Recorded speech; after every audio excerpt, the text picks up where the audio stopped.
ரிஷிவந்தியம் தொகுதிக்குட்பட்ட திருக்கோயிலூர் ஒன்றியம் தகடி ஊராட்சியில் கடை எண் 651 என்கின்ற 57 என்ற எண்ணுள்ள டாஸ்மாக் கடை இயங்கி வருகின்றது. இந்த கடையானது ஊரினுடைய மையப்பகுதியில் இருக்கின்றது. நேற்றைய தினம் எங்கள் கழக தலைவர் தளபதி அவர்களின் ஆணைப்படி மக்கள் சபை கூட்டம் நடத்துவதற்காக இந்த கிராமத்திற்கு நான் வந்திருந்தேன். அந்த கூட்டத்திலே சற்று ஏறத்தாழ 4000த்திற்கும் அதிகமான ஆண் பெண் கலந்து கொண்டிருந்தனர். அந்த கூட்டத்திலே ஒட்டுமொத்தமாக கல்லூரி மாணவிகள், பள்ளி மாணவிகள், ஊர் பொதுமக்கள், மகளிர் அமைப்பினர் அத்தனை பேரும் ஒன்றாக சொன்ன ஒரே கருத்து என்னவென்றால், எங்கள் ஊரின் மையப்பகுதியிலே இந்த கடை இயங்குகின்றது. இதன் காரணமாக இங்குள்ள மக்கள் பெரும் சிரமத்திற்கு ஆளாகின்றனர். அதுவும் பள்ளி செல்கின்ற மாணவிகளுக்கு பெரும் இடையூறாக இருக்கின்றது. கடந்த ஓராண்டு காலத்திலே 8 முறை திருப்பாலப்பந்தல் காவல் நிலையத்திலே மனு கொடுக்கப்பட்டு CSR எல்லாம் பதிவு செய்யப்பட்டிருக்கின்றது.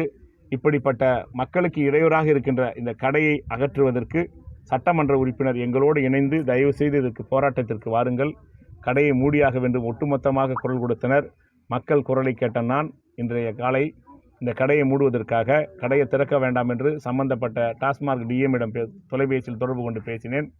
அவர் கடை திறக்கப்பட மாட்டாது என்று வாக்குறுதி அளித்தார்.